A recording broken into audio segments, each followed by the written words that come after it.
ત્યાંના સ્થાનિક લોકોમાં એવી માન્યતા હતી કે ભારતીયો તેમની સંપત્તિ લૂંટીને લઈ જાય છે. પરંતુ ત્યારે કોઈને ખબર નહોતી કે આ સોનાની લંકા થોડા સમયમાં રાખમાં ફેરવાઈ જવાની છે. એ દિવસે આ લૂંટફાટમાં કરોડોનું નુકસાન ગયું, બધું ખતમ થઈ ગયું, પરંતુ એ 5,000 નિર્દોષ જીવ બચી ગયા.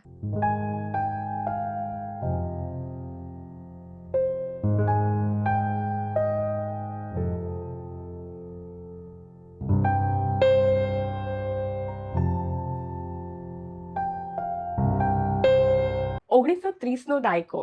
બર્માની ધરતી ત્યારે એશિયાની સુવર્ણભૂમિ ગણાતી હતી. અહીંની ધરતી સોનું પકવતી હતી, અનાજ અને સાગના લાકડાના રૂપમાં. અને આ સમૃદ્ધિના કેન્દ્રમાં હતા એક ગુજરાતી વેપારી, જે છે મણીલાલ મહેતા. તેઓ અહીંના રાઈસ કિંગ કહેવાતા.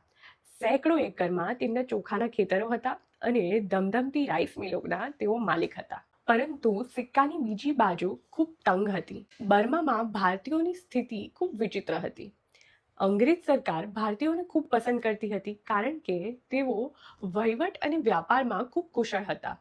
અને દરેક જગ્યાએ, પછી તે જમીનદારી હોય, વ્યાપાર હોય, બેન્કિંગ હોય, ભારતીયોનું, ખાસ કરીને ગુજરાતીઓ અને ચેટ્ટિયારોનું વર્ચસ્વ હતું. પરંતુ આ વર્ચસ્વ સ્થાનિક બર્મીઝ લોકોને ખૂબ ખૂંચતું હતું અને તેની પાછળ એક ઊંડી રાજકીય રમત રમાઈ રહી હતી. બ્રિટિશર્સ અને જાપાનીઝ, તેઓનો રાજકીય એજન્ડા સ્પષ્ટ હતો: ભાગલા કરો અને રાજ કરો. અને તેને કારણે ત્યાંના સ્થાનિક લોકોમાં એવી માન્યતા હતી કે ભારતીયો તેમની સંપત્તિ લૂંટીને લઈ જાય છે. આ વ્યવસ્થિત ચલાવવામાં આવેલી ડિવાઇડ એન્ડ રૂલની રણનીતિને કારણે સ્થાનિક બર્મીઝ લોકોમાં ભારતીયો પ્રત્યે કડવી ઈર્ષ્યા અને અવિશ્વાસ ઘર કરી ગયા હતા. સ્થાનિક રાજકારણમાં બર્મા ફોર બર્મીઝના નારા લાગતા હતા. ભારતીયો માટે ત્યાં રહેવું તે સમયમાં એ જ્વાળામુખી પર ઘર બાંધવા જેવું હતું. અદેખાઈની આગ ચારે તરફ હતી, પણ મણીલાલ મહેતા પોતાની પ્રતિષ્ઠા, નૈતિકતા અને દરેક વર્ગના અને ધર્મના લોકોને સમાન દ્રષ્ટિએ જે જોતા હતા, તે તેમને આગમાંથી સુરક્ષિત રાખતી હતી. અને મણીલાલ મહેતાનું સ્થાન આ તંગ વાતાવરણમાં પણ કંઈક જુદું હતું. તેમની જે રાઈસ મિલ હતી તે એટલી વિશાળ અને વ્યવસ્થિત હતી કે આપણા ભારતીય નેતાઓ જ્યારે પણ રંગૂન આવતા ત્યારે તેની મુલાકાત ચોક્કસથી લેતા હતા. નેતાજી સુભાષચંદ્ર બોઝ, જવાહરલાલ નહેરુ, મહાત્મા ગાંધી જેવા નેતાઓ માત્ર તેમના ઘરે નહોતા રોકાતા, પરંતુ આ રાઈસ મિલની મુલાકાત પણ ચોક્કસથી લેતા હતા. ત્યાં હજારો મજૂરો કામ કરતા હતા, જેમાં હિન્દુ, મુસ્લિમ અને બર્મીઝ પણ હતા. જ્યારે ગાંધીજીએ આ રાઈસ મિલની મુલાકાત લીધી ત્યારે તેમને એવું લાગ્યું કે આ તો લઘુ ભારત છે, એટલે કે મિની ઇન્ડિયા છે. મણીલાલ મહેતાએ અહીં મજૂરોને જે સુવિધા અને સગવડો આપી હતી, તેમજ તેમની વચ્ચે જે ભાઈચારો સ્થાપ્યો હતો, તેનાથી ગાંધીજી ખૂબ પ્રભાવિત થયા હતા. સ્થાનિકોની ઈર્ષા વચ્ચે મણીલાલ મહેતાએ પ્રેમ અને સેવાનો એક અલગ ટાપુ ઊભો કર્યો હતો. અને ગાંધીજી અને સુભાષચંદ્ર બોઝ જેવા નેતાઓ રંગૂન આવી અહીં જે બેસતા, તે માત્ર ચા પાણીની વાત નહોતી કે ચા નાસ્તા માટે નહોતા આવતા. અહીં વાતો થતી હતી ભારતની આઝાદી માટેના ફંડ અને રણનીતિની. આ રાઈસ મિલોના જે પૈસા હતા તે ભારતની આઝાદીના પાયામાં સિંચાયા હતા.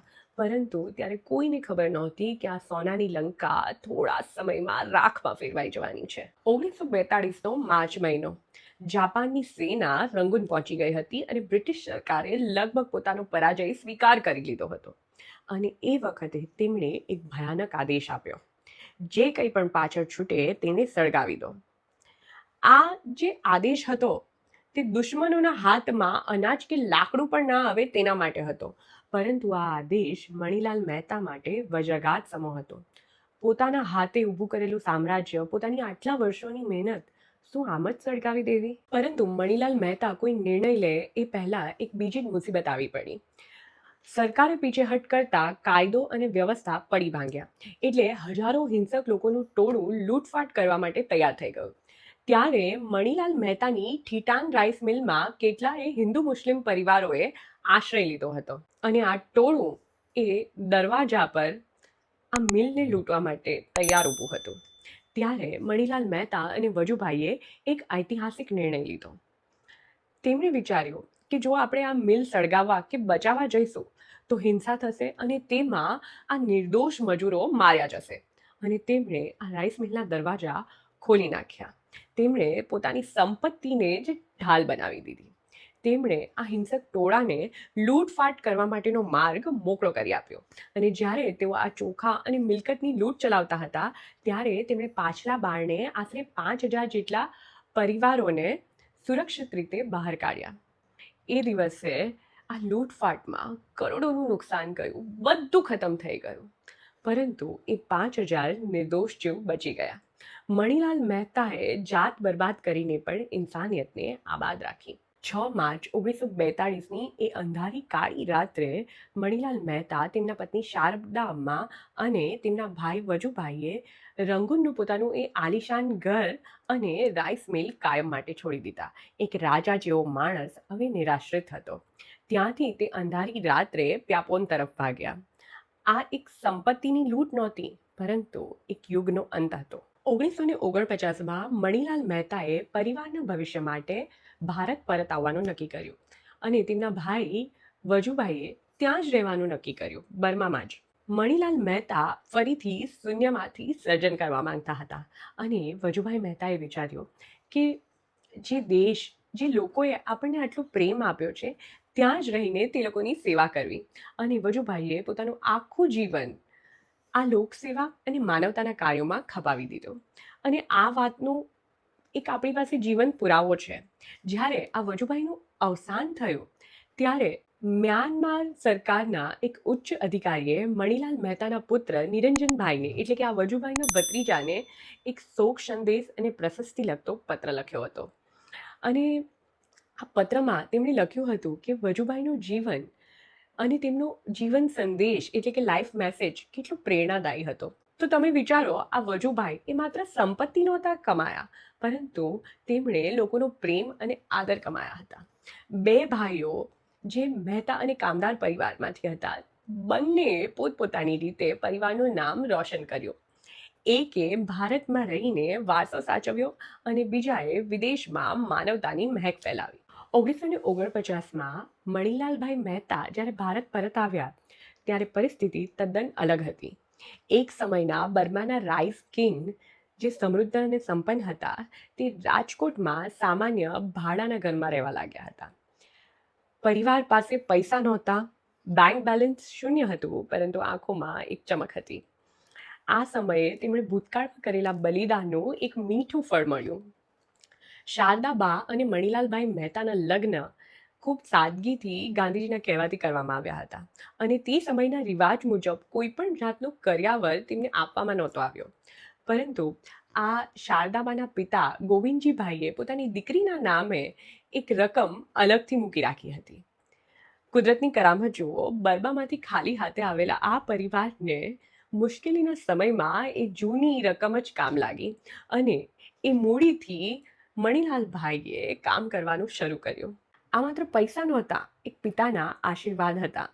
તેમના માટે હવે જીવનનો ધ્યેય માત્ર પૈસા કમાવા એવું નહોતું, પરંતુ પરિવારને મૂલ્ય અને શિક્ષણ આપવાનો તેમનો ઉચ્ચ ધ્યેય હતો. જે હાથ એક સમયે દાન કરતા હતા, તે હાથ હવે મહેનત કરવા લાગ્યા હતા. અને સંઘર્ષના સમયમાં પણ આ પરિવારના દરવાજા કાયમ અતિથિઓ માટે ખુલ્લા રહેતા. મહેતા કામદાર પરિવારે સંઘર્ષમાં પણ પોતાની ખાનદાની જાળવી રાખી હતી. નિરંજનભાઈની વાત કરીએ તો ઇતિહાસના દબાયેલા સત્યોને બહાર લાવવા માટે તેઓ જે રાત દિવસ મહેનત કરી રહ્યા છે, તે વાત સાબિત કરે છે કે આ વાત કોઈ એક વ્યક્તિની નથી અથવા તો એક પરિવારની નથી. આ પરિવારની દરેક વ્યક્તિ એક મશાલચી છે જે પોતાના કાર્ય અને સંસ્કારથી આ પવિત્ર જ્યોતને અખંડ રાખી રહી છે. આપણે આ સફરની શરૂઆત એક સવાલથી કરી હતી કે શું ગાંધીજીને મહાત્માનું બિરુદ જેતપુરના નૌતમલાલ મહેતાએ આપ્યું હતું? તો તેનો જવાબ સામાન્ય હા કે નામાં નથી, પરંતુ એક ઊંડી સમજણમાં છે. જ્યારે તમે જુઓ કે એક પરિવારે પોતાની કરોડોની સંપત્તિ લોકો માટે સળગાવી દીધી, જ્યારે આ પરિવારની દીકરીઓ જેલમાં જાય છે અને એક દીકરો કે જે વિદેશમાં લોકોની સેવા કરતા કરતા પ્રાણ આપી દે છે, ત્યારે સમજાય છે કે નૌતમલાલ મહેતા પાસે એ નૈતિક અધિકાર હતો કે એ મહાત્મા ગાંધી જેવા દિવ્ય આત્માને ઓળખી શકે અને મહાત્મા કહેવા માટે અને તેમને સ્વીકારવા માટે પણ સામે હૃદય પણ એટલું જ વિશાળ હોવું જરૂરી છે.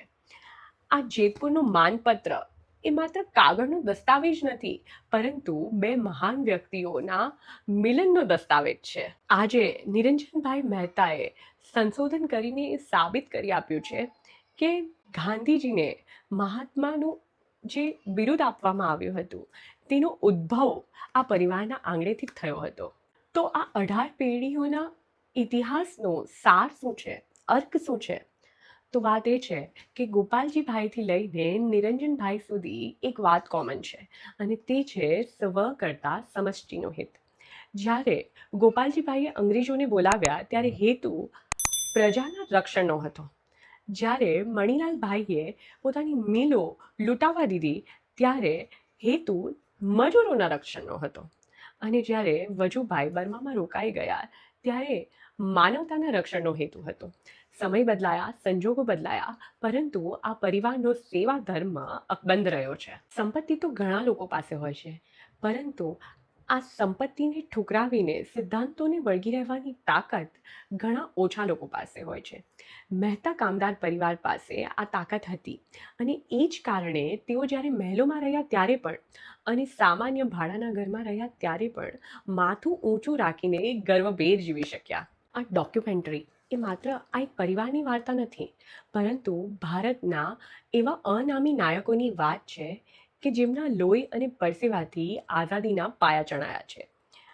આજે ભારતની જે આઝાદ હવામાં આપણે શ્વાસ લઈ રહ્યા છે તે હવા આપણને મફતમાં નથી મળી. તેના બદલામાં મણિલાલ મહેતા જેવા શ્રેષ્ઠીઓના ત્યાગ અને વજુભાઈ જેવા સપૂતોના બલિદાનો હોમાઈ ચૂક્યા છે. હવે આ વારસો આપણા સૌના હાથમાં છે. શું આપણે સૌ એ જાળવી શકીશું?